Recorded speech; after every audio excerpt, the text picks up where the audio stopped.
Yo, what's up? Welcome back to YouTube Ian Saulum Channel. Yang baru bergabung jangan lupa subscribe, like, share, dan juga komen agar kalian tidak ketinggalan informasi dan juga uploadan terbaru dari channel ini.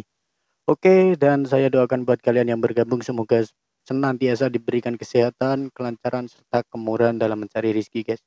Oke, dan kali ini kita akan membahas tentang Profesor Malaysia yang semakin hari semakin emosi dan juga iri melihat bahasa Indonesia hebat dan mendunia, guys. Seperti diketahui, bahasa Malaysia kali ini memang sedang hangat dan trending dibicarakan. Oke, dan tanpa perpanjang durasi tonton kalian, langsung saja kita tonton videonya. Check it out.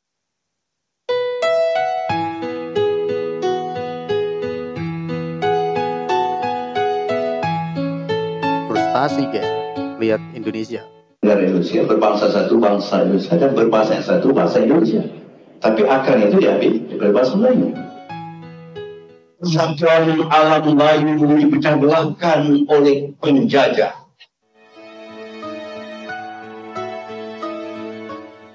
Kalau kita pikir-pikir, sebagian kaum Melayu Malaysia, baik Melayu asli maupun palsu, seperti mendapat kutukan. Sehingga, mereka tampak kebingungan mencari identitas dan cenderung berhalusinasi atau bermimpi. Itulah yang mungkin dialami oleh kaum Melayu konservatif. Mereka itu sebagian besar adalah keturunan atau diaspora dari suku-suku di Indonesia. Hanya saja mereka seperti keturunan Indonesia yang durhaka. Mereka cenderung menafikan keberadaan negara, bangsa, dan bahasa Indonesia. Kaum Melayu konservatif masih bermimpi untuk membentuk bangsa Melayu yang besar, entah itu bernama Bangsa Melayu Raya atau Mahawangsa Melayu. Mereka selalu bernostalgia, membayangkan masa lalu yang indah, dan menganggap bahwa Nusantara itu adalah Melayu. Kaum Melayu Malaysia yang konservatif ini lupa bahwa mereka seharusnya membentuk bangsa Malaysia, bukan bangsa Melayu. Karena negara mereka bernama Malaysia. Kaum Melayu konservatif juga lupa bahwa mereka sudah dibuatkan negara oleh penjajah British yang mereka puja. Oleh penjajah British yang mereka sanjung, kaum Melayu telah diperintahkan untuk hidup bersama kaum Cina, India, dan masyarakat Sabah dan Sarawak. Seharusnya, mereka membentuk bangsa Malaysia yang hebat dan bukannya terus mengenang atau bernostalgia mengenai alam Melayu. Tokoh-tokoh Melayu konservatif ini contohnya Awang Sarian, Ismail Sabri, Saleh Yaapar, Solehah Yaakob, Revani Bustami, dan sebagainya. Dengan halusinasi yang mereka kembangkan, mereka seolah tidak merasa berdosa untuk mencuri semua budaya di Nusantara dengan dalih serumpan-serumpun. Mereka juga terus-menerus menafikan keberadaan bahasa Indonesia. Oke, itu klaim mereka, guys, terhadap bahasa Pola Melayu pikir di kaum Nusantara. Melayu konservatif itu sungguh berbeda dengan kaum Melayu yang progresif. Mereka lebih realistis dan tampaknya juga lebih pintar dan cerdas. Mereka lebih bisa menerima keberadaan negara, bangsa, dan bahasa Indonesia. Melayu progresif menyadari bahwa mereka telah memiliki negara sendiri bernama Malaysia dan harus membentuk bangsa Malaysia. Mereka juga tidak terlalu mengagung-agungkan kemelayuan. Itu yang benar, guys. Contoh Seharusnya tokoh Melayu Malaysia yang progresif ini adalah Rustam Sani, Anwar Ibrahim, Mat Sabu, Rosidah Aziz, dan sebagainya. Mereka umumnya lebih berpikiran terbuka dan amat menghargai keberagaman etnis di Malaysia. Mereka juga lebih bisa menghargai bangsa dan bahasa Indonesia. oke. Sebaliknya, kaum Melayu yang penuh halusinasi atau yang konservatif bersikap amat aneh. Mereka hidup di Malaysia, tapi setiap hari mereka memikirkan Indonesia.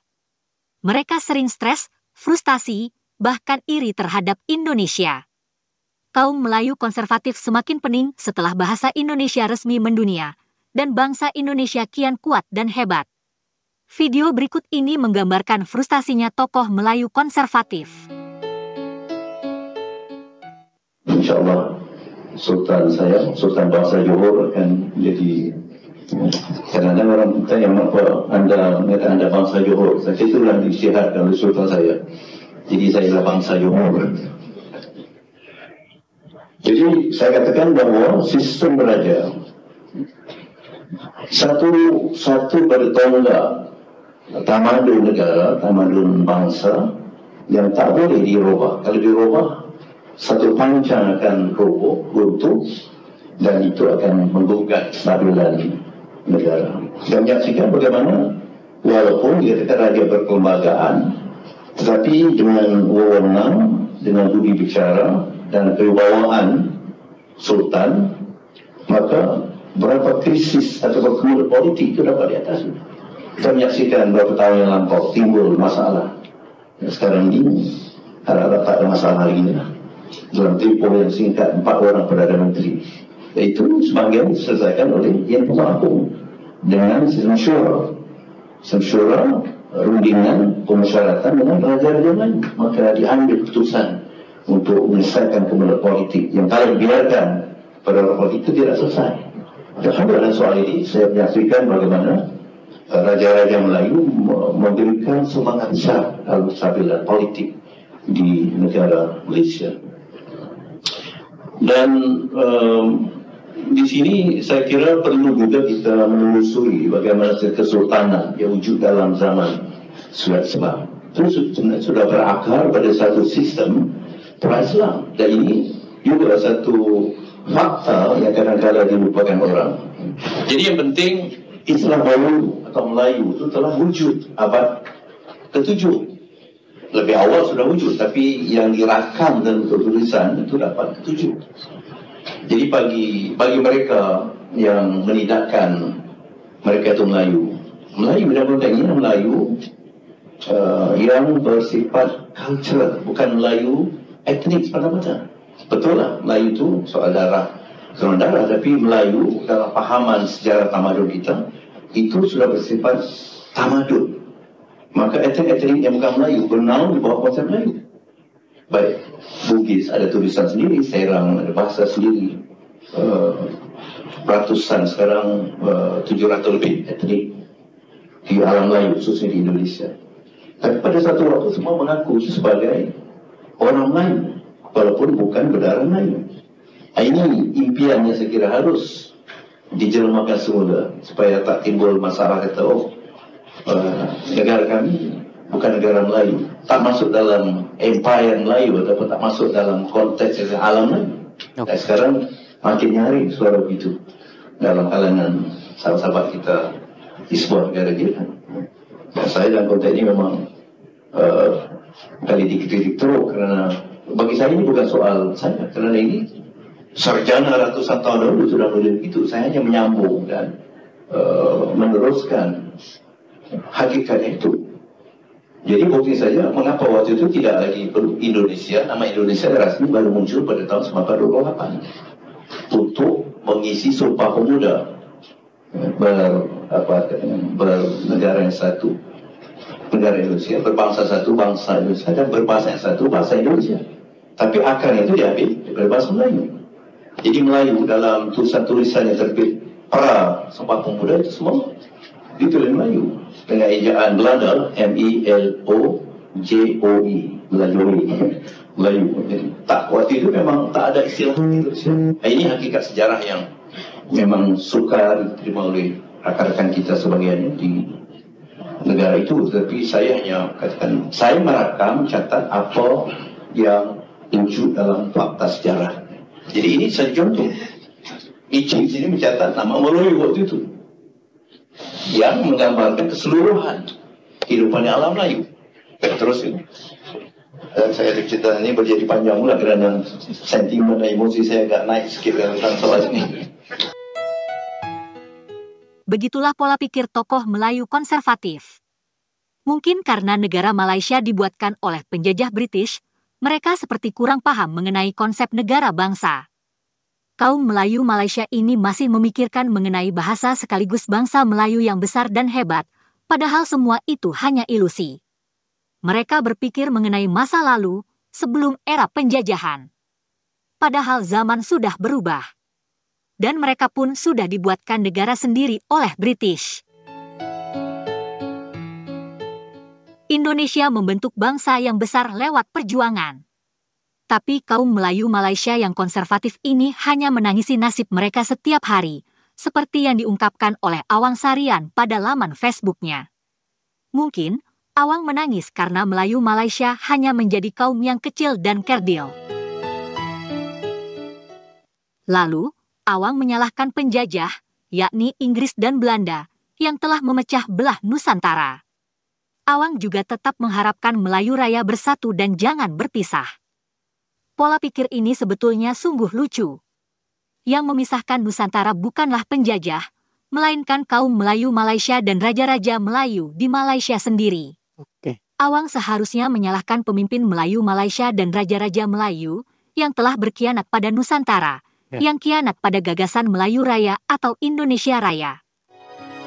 Mereka sendiri guys yang tidak mau gitu. Cara berpikir Awang sungguh aneh. Ia seolah ingin memperjuangkan Melayu Raya, tapi sebetulnya ia mungkin menangisi nasib kaum Melayu Malaysia yang akhirnya jadi kaum yang kerdil.